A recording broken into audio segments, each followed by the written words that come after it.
لیکن first will talk about importance of صدقہ and how amazing صدقہ از. صدقہ جو ہے نا سبحان اللہ ایک ایسی بریلینٹ چیز ہے. میں آپ کو ایگزامپل دے کے سمجھاتا ہوں. ایک شخص مرد و عورت میاں بیوی ہیں. وہ مرد اگر نماز نہیں پڑھتا اور وائف اگر نماز پڑھ رہی ہے تو وائف کی نماز پڑھنا مرد کو جنت میں نہیں لے جائے گا. وَلَا تَزِرُ وَازِرَةٌ وِزْرَ أُخْرَى, کوئی کسی کا بوجھ نہیں اٹھائے گا. ہر انسان یوم القیامت فردا, ہر انسان قیامت کے دن اکیلا اللہ تعالیٰ کے سامنے پیش ہوگا, اکیلا حاضر ہوگا. بلکہ لوگ تو ایک دوسرے سے بھاگ رہے ہوں گے. یوم یفر المرء من اخیہ وامہ وابیہ وصاحبتہ وبنیہ, لوگ اپنے باپ سے, بھائی سے, ماں اپنے بیٹے سے, سب نفسا نفسی کا عالم ہوگا. تو کوئی نیک بیوی, اس کی نمازیں, اس کی تہجد کسی مرد کو فائدہ نہیں پہنچا سکتی. یا اگر مرد نیک ہے تو اس کی تہجد, اس کی نماز بیوی کو فائدہ نہیں پہنچا سکتی. آخرت میں مطلب وہ کچھ بھی نہ کر کے آئے, ہاں دنیا میں تو فائدہ اس طرح پہنچا سکتے ہیں کہ شاید اس کو تلقین ہو جائے, شاید وہ نمازیں پڑھنا شروع ہو جائے. لیکن آخرت میں ہی کی not count on that deeds کہ اللہ میری بیوی تو کرتی رہی نا, مجھے بھی تو کرنے دیں. اور رسول اللہ صلی اللہ علیہ وسلم نے اپنی بیٹی فاطمہ کو بھی فرمایا رضی اللہ تعالی عنہا, جو کہ جنت کی شہزادی ہیں, اور کیا فرمایا کہ فاطمہ عمل کر لو کیونکہ عمل تمہارے اصل کام آئے گا. لیکن یہ جو صدقہ ہے نا, یہ اتنا امیزنگ چیز ہے. رسول اللہ صلی اللہ علیہ وسلم نے فرمایا کہ صدقہ کا ایک درہم یعنی 10 روپیز, اگر ہم روپیز سے بات کریں, یا $10 3 لوگوں کو جنت میں لے کے جائے گا. یہ رسول اللہ صلی اللہ علیہ وسلم نے ایگزامپل دی, اور فرمایا کہ صدقہ کا ایک درہم 3 لوگوں کو جنت میں لے کے جائے گا. اور وہ کیسے؟ وہ ہسبینڈ جو کہ مال کماتا ہے, وہ بیوی جو مال کی حفاظت کرتی ہے اور اس کو خرچنے کا ارادہ کرتی ہے, اور اس بیوی کی اولاد یا اس کا غلام جو اس کو ٹرانسپورٹ کرتا ہے اور واقعتاً مستحق انسان تک پہنچاتا ہے. اللہ اکبر. تو ایک درہم سے 3 لوگ جنت میں جائیں گے. اب ہسبینڈ, اس نے صدقہ کی نیت سے نہیں بھیجا بیوی کو, یا صدقہ کی نیت سے نہیں کمایا, لیکن وہ ارن کرتا ہے, میں بھی وہ دبئی میں ہے یا سعودی عرب میں ہے, اینڈ ہی ارنز ہز منی, اور وہ پاکستان میں بیوی اس کی, وہ اس کو بھیجتا ہے. اور وہ بیوی کیا کرتی ہے کہ وہ اس کو انٹینشن کرتی ہے کہ انشاءاللہ, یا اس کے گھر پہ کوئی غریب فقیر آتا ہے, پروفیشنل مانگنے والا نہیں لیکن واقعتاً حقدار آتا ہے, یہ بیوی ارادہ کرتی ہے کہ میں کسی ایسی جگہ پہ خرچ کرتی ہوں جہاں پہ مجھے اور میرے گھر والوں کو فائدہ ہو سکے. تو وہ بیوی اس کے مال کو سنبھال کے رکھتی ہے, اس کو اسراف میں, شاپنگ میں, آن لائن سٹورز اور اس چیزوں میں خرچ نہیں کرتی, بلکہ وہ نیک صالح بیوی ہے, وہ اللہ کے راستے میں خرچ کرنا چاہتی ہے, تو سنبھال کے رکھتی ہے اور اس کو صدقہ کی نیت سے دیتی ہے اپنی اولاد کو یا اپنے غلام کو.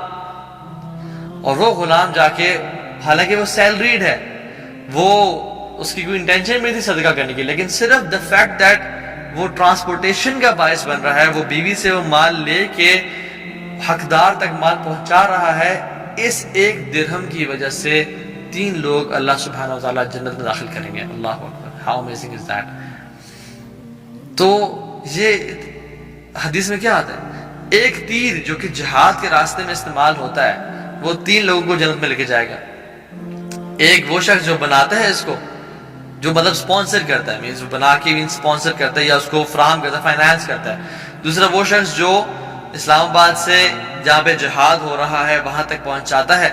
اور تیسرا وہ مجاہد جو اس کو چلاتا ہے اور اللہ کے دین کی سربلندی کے لیے, الہ کلمت اللہ کے لیے اس کو استعمال کرتا ہے.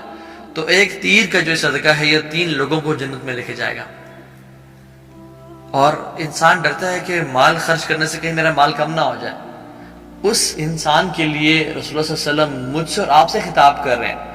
اگر ہمیں خوف آئے نا کہ مال کم نہ ہو جائے, تو اللہ کے نبی صلی اللہ علیہ وسلم نے ہمیں جواب دیا, ما نقصت صدقۃ من المال, صدقہ مال کو کبھی کم نہیں کرتا. یہ شیطان کا جھوٹا پرومس سچا ہے یا رسول اللہ صلی اللہ علیہ وسلم کا صادق المصدوق کا پرومس سچا ہے کہ مال جو ہے وہ کم نہیں ہوتا صدقہ دینے سے؟ ہاں تمہارے والٹ میں تو شاید کچھ نوٹس کم لگ رہے ہوں یا تمہارے بینک بیلنس میں تو کم ہو گئے ہوں, لیکن ایکچوئل میں تمہیں زندگی میں پتہ چل جائے گا کہ مال تمہارا کم نہیں ہوا. اللہ تعالیٰ ڈفرنٹ اینگل سے, ڈفرنٹ ذریعوں سے دیں گے, اور دنیا میں نہیں تو آخرت میں تو تمہیں اس کا ضعف و مضاعفہ تمہیں بڑھا چڑھا کے ملے گا. مال کم نہیں ہوتا، کیا اتنا ہی رہتا ہے؟ اتنا بھی نہیں رہتا، بلکہ بڑھتا ہے. حدیث میں کیا آتا ہے؟ ایک اینجل، ایک فرشتہ دن میں اناؤنسمنٹ کرتا ہے کہ یا اللہ جو مال خرچ کرے تو اس کو مزید عطا کر، اور یا اللہ جو مال روکے اس کو تو برباد کر دے. یہ دن میں اناؤنسمنٹ کرتا ہے فرشتہ کہ جو مال خرچ کرے تو اس سے عطا کر، اور جو مال روکے تو اس کو تباہ برباد کر دے. اور رات میں بھی ایک فرشتہ یہ اناؤنسمنٹ کرتا ہے. میں حدیث کا مفہوم بتا رہا ہوں، I'm not quoting the exact words، لیکن یہی مفہوم ہے کہ اللہ کی وجہ سے نے فرمایا. اللہ تعالیٰ فرماتے ہیں من ذا الذی یقرض اللہ قرضا حسنا، کون ہے تم میں سے جو اللہ رب العالمین کو، ذو العرش المجید فعال لما یرید کو، یقرض اللہ قرضا حسنا، اللہ تعالیٰ کو بہترین قرض حسنا دے، فیضاعف له، اور اللہ تعالیٰ اس کے لیے اس کو بڑھا چڑھا دے، اضعافا کثیرا، کتنا بڑھانا؟ اضعافا کثیرا. اور یہ کون کہہ رہا ہے؟ کہ بچہ یا انسان نہیں کہہ رہا، یہ اللہ رب العالمین کہہ رہے ہیں. اور امیجن اللہ تعالیٰ کے ہاں کثیرہ کتنا ہوگا، ہم اپنی ذہن و گمان بھی اس کو نہیں لا سکتے. اللہ تعالیٰ جس کو بڑھانا چاہے بڑھا سکتے ہیں. رسول اللہ صلی اللہ علیہ وسلم نے امیر صحابہ غریب صحابہ بلال رضی اللہ تعالیٰ عنہ کو فرمایا یا بلال انفق ولا تخشى ذی العرش اقلالا، اے بلال تم خرچ کرو اور مت ڈرو کہ عرش کا مالک تم پہ خرچ کرنے سے رکے گا. تم خرچ کرو اور مت ڈرنا کبھی زندگی میں کہ ذو العرش المجید اور فعال لما یرید وہ تم پہ خرچ نہیں کرے گا. کیسے ہو سکتا ہے کہ جب ہم اس رب کو راضی کرنے کے لیے مال دیں تو وہ ہم پہ خرچ نہ کریں؟ اور ڈیفینیٹلی آج کل ہر بندہ خوف میں ہے، پریشان ہے. کووڈ-19 کے second wave it is on its peak, اور ہم بڑی بری خبریں سن رہے ہیں. ہم اگر اپنے آپ کو بچانا چاہتے ہیں وباؤں سے، بیماریوں سے، اور اپنے مریضوں کو شفا دینا چاہتے ہیں، رسول اللہ صلی اللہ علیہ وسلم نے ہمیں ایک علاج بتا دیا بہت سارے علاج میں سے، اور وہ ہے کہ داؤوا مرضاکم بصدقہ، اپنے مریضوں کا علاج صدقے سے کرو. یہ میں آپ کو گنواتا جا رہا ہوں کہ صدقے کے بینیفٹس کتنے ہیں. شاید کوئی تو میں اثر کر جائے، شاید کوئی تو میں ہٹ کر جائے. حالانکہ صحابہ رضی اللہ عنہ کو اتنے بڑے بڑے بیانات، اتنے بڑے بڑے ہر حدیث کی فضیلت نہیں پتا، وہ صرف ایک آیت سن کے اپنا سب کچھ دے دیتے تھے. ان کے ایمان تازے تھے. شاید ہمارے ایمان اتنے بوسیدہ ہو چکے ہیں اور زنگ پڑ چکا کہ ہمیں اچھی طرح رگڑنا پڑتا ہے حدیث اور قرآن کی روشنی میں کہ شاید کوئی ان سے ایمان کی چنگاری اور ایمان کا نور نکلے اور ہم پہ اثر ہو جائے. اللہ کی فرمایا کہ قیامت کے دن کیسا ہوگا؟ ما منکم من احد الا سیکلمہ اللہ، تم میں سے کوئی شخص ایسا نہیں ہے کہ جو اللہ تعالیٰ سے کلام نہ کرے. اور کس طرح کلام، کس طرح کی کنورسیشن؟